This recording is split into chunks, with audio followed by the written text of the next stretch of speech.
ये कहानी एक ऐसे इंसान की है जो एक गार में चला जाता है। इस गार में ये अजीब किस्म का इंसानी जानवर देखता है।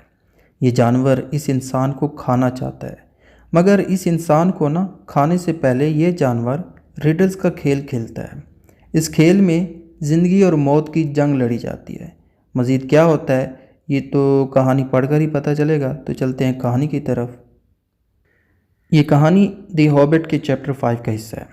इस पार्ट में हमें ईवल और इनोसेंस जैसे थीम्स दिखाए गए हैं। ये कहानी जब स्टार्ट होती है तो हमें एक इंसान तलवार हाथ में लिए एक गार में खड़ा हुआ नज़र आता है।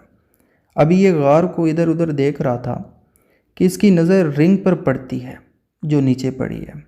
ये रिंग उठाता ही है कि कहीं से एक आवाज़ हमारे इस कहानी के हीरो बिल्बो के कानों पर पड़ती है। बिल्बो गार में थोड़ा आगे जाता है तो इसे एक अजीब किस्म का इंसान नज़र आता है। पतली सी जान होती है, आंखें बड़ी बड़ी होती हैं। जैसे ही बिल्बो पीछे की तरफ देखता है, ये अजीब किस्म का इंसान जिसका नाम गोलम है, ये इसके सामने आ जाता है। बिल्बो इसे देखकर डर जाता है, लेकिन हिम्मत नहीं हारता। ये गोलम को अपनी तलवार के ज़रिए डराता है। गोलम इससे ना थोड़ा सा पीछे हो जाता है। बिल्बो कहता है कि मैं एक हॉबिट हूँ और मेरा नाम बिल्बो बैगन्स है। गोलम कहता है कि ऐसा है कि मैंने मछलियाँ और बैट्स बहुत खाए हुए हैं। आज पहली दफ़ा मुझे ना एक हॉबिट खाने को मिलेगा। बिल्बो ये सुनकर डर जाता है। और इसके बाद गोलम मज़ीद कहता है कि क्या तुम लोग खाने में ना नरम होते हो, सॉफ्ट होते हो। मैं चाहता हूँ कि जब मैं तुम्हें खाऊँ ना तो मुझे टेस्ट महसूस हो, मज़ा आना चाहिए। बिल्बो ये सुनकर बहुत ज़्यादा डर जाता है और तलवार से डराते हुए कहता है कि मुझे बस यहाँ से बाहर जाने का रास्ता बता दो, मैं यहाँ से खामोशी से चला जाऊँगा। गोलम कहता है कि यहाँ से जाना चाहते हो, चले जाना, मगर मुझे एक पहेली का ना एक रिडल का जवाब दो। तो अब ये गोलम पहेली बताता है, रिडल बताता है। कहता है कि वो क्या है जिसका जड़ कोई देख नहीं पाता, जो पेड़ से ऊंचा है और ये कभी बढ़ता ही नहीं। बिल्बो ये सुनकर कहता है कि वो तो पहाड़ है। गोलम इसका ये जवाब सुनकर कहता है कि क्या बात है, दिमाग काफ़ी तेज़ चलता है तेरा। चलो फिर एक और रिडल मैं पूछता हूँ। लेकिन ये गोलम हम देखते हैं कि ख़ुद से बात करते हुए कहता है कि अब बस करो, रिडल्स पूछना बंद करो और इस बिल्बो को ना ख़त्म कर दो, खा जाओ। बिल्बो ये सुनकर डर जाता है और ये कहता है रुको रुको, ऐसा है हम दोनों ना गेम ऑफ रिडल्स खेलते हैं। तुम्हें रिडल खेलना पसंद है ना? अगर मैं जीता ना तो तुम मुझे यहाँ से बाहर जाने का रास्ता बताओगे, और अगर मैं हारा तो गोलम कहता है कि अगर तुम हारे ना तो मैं तुम्हें खा जाऊँगा। बिल्बो कहता है ठीक है, मंजूर है मुझे, खा जाना, लेकिन मुकाबला तो करो। अब यहाँ पर रिडल्स का खेल शुरू हो जाता है इन दोनों के दरमियान।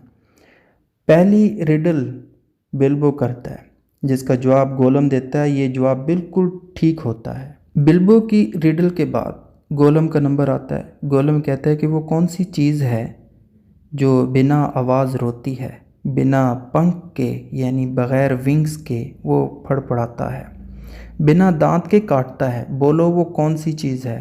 बिल्बो थोड़ा सा सोचता है और जवाब देते हुए कहता है कि ये तो विंड है यानी हवा है। गोलम ये सुनते ही गुस्से में बिल्बो की तरफ आता है। बिल्बो तलवार निकाल कर कहता है कि रुको, यहीं पर रुक जाओ, मुझे ये बताओ, एक बॉक्स बिना हिंज के यानी कब्ज़ों के, चाबी या ढक्कन के, फिर भी सोने का ख़जाना छुपा है उसके अंदर। इस रिडल का जवाब आप बताओ मुझे क्या है। जैसे आप यहाँ पे कंफ्यूज हैं तो गोलम भी ये सुनती थोड़ा सा कंफ्यूज हो जाता है, मुश्किल में आ जाता है। बिल्बो कहता है कि हार मान लो। गोलम कहता है कि नहीं, मुझे सोचने का वक्त दो, बस एक मौका दो, मैं बता दूंगा। कुछ ही देर गुजरती है तो गोलम मुस्कुराते हुए कहता है कि क्या इस रिडल का जवाब एग है यानी अंडा है? बिल्बो का चेहरा गोलम के इस जवाब से उतर जाता है। गोलम कहता है कि अब मेरा नंबर है, बताओ वो क्या है जो खा जाए बर्ड्स, बीस्ट, ट्रीज़, फ्लावर्स को, या जो भी उसे मिले, लोहा चबाए, स्टील खा जाए, सख्त पत्थरों को भी ना छोड़े। बताओ ये क्या है, जल्दी बताओ। बिल्बो अब यहाँ पर परेशान सा हो जाता है। ये हार सी मान जाता है। गोलम कहता है कि अब तैयार हो जाओ, तुम्हारा टाइम ख़त्म हो चुका है। बिल्बो कहता है कि रुको, मैंने भी तुम्हें सोचने का वक्त दिया था, तो अब मुझे भी सोचने का वक्त दो। बिल्बो अब खामोशी से ना बैठ जाता है, आंखें बंद करके कहता है कि क्या इस रिडल का जवाब टाइम है यानी वक्त है। गोलम अचानक गुस्से में आ जाता है और नीचे से एक पत्थर उठा लेता है और कहता है कि अब तुम्हारा नंबर है, पूछो जो पूछना है, जल्दी से पूछो।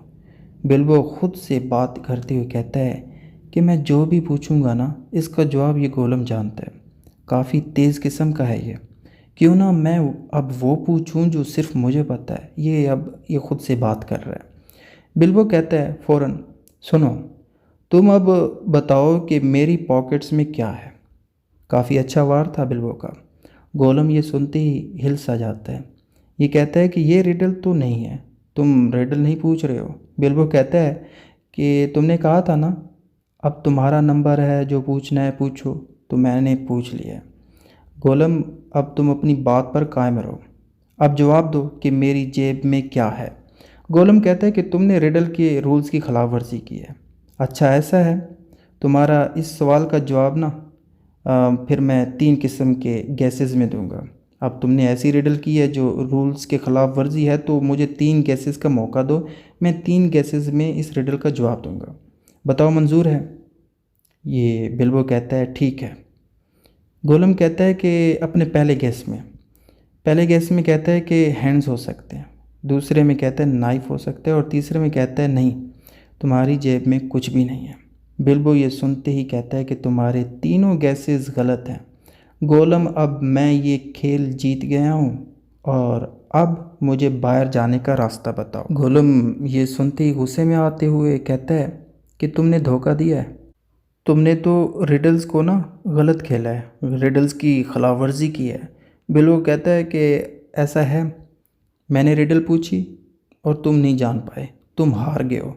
मुझे अब रास्ता बता दो कंडीशंस के अकॉर्डिंग और मुझे यहाँ से जाने दो। लेकिन अचानक गोलम अपनी जेब में हाथ डालता है। इसे अपनी जेब में वो रिंग नहीं मिलती।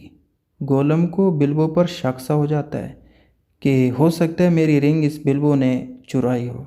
यहाँ पर आपको एक बात क्लियर कर दूँ कि जब ये बिल्बो इस केव में आया था तो इसे एक रिंग नीचे पड़ी हुई मिली थी। ये रिंग बिल्बो नीचे से उठा लेता है। खैर ये बिल्बो की तरफ अब भागते हुए आता है। बिल्बो ये देखकर डर सा जाता है और यहाँ से भाग जाता है। गार में अब ये इधर उधर भागते हुए बिल्बो रास्ता ढूंढने की कोशिश करता है। थोड़ा आगे जाता है तो बिल्बो को ना थोड़ी सी रोशनी आती है। ये रोशनी ऐसी जगह पर थी जहाँ से बिल्बो का गुजरना मुश्किल था, मगर ये इस जगह पर घुस जाता है। दूर ही बिल्बो को गोलम नज़र आता है। गोलम बिल्बो को पकड़ने के लिए आगे जाता है। बिल्बो उस छोटे से सुराख में किसी तरह घुस जाता है और घुसते ही ज़मीन पर गिर जाता है। इधर गोलम बिल्बो की तरफ भागते हुए आ रहा था। बिल्बो की नज़र नीचे पड़ी रिंग पर जाती है जो उसकी जेब से गिरी थी, और बिल्बो क्या करता है, उस रिंग को उठाता है और रिंग को अपनी फिंगर में पहन लेता है। रिंग जैसे ही ये पहनता है तो बिल्बो गोलम की नज़रों से गायब हो जाता है। गोलम बिल्बो को ना ढूंढना शुरू करता है कि अभी तो यहाँ पर था, इस जगह पर था, अब कहाँ पे गया, मगर इसे ये बिल्बो कहीं नहीं मिलता। कहानी के आखिर में हम देखते हैं कि बिल्बो रिंग की वजह से गोलम से बच जाता है और यहाँ से निकल जाता है। बिल्बो चाहता तो गोलम को अपनी तलवार से वहीं पर मार देता, मगर बिल्बो ने ऐसा नहीं किया। तो इसी के साथ ये कहानी ख़त्म हो जाती है। उम्मीद करता हूँ ये कहानी आपको पसंद आई है। पसंद आई तो लाइक कीजिएगा, सब्सक्राइब कीजिएगा। आपको ये कहानी कैसे लगी ये कमेंट में लाजमी बताइएगा। Thank for watching this.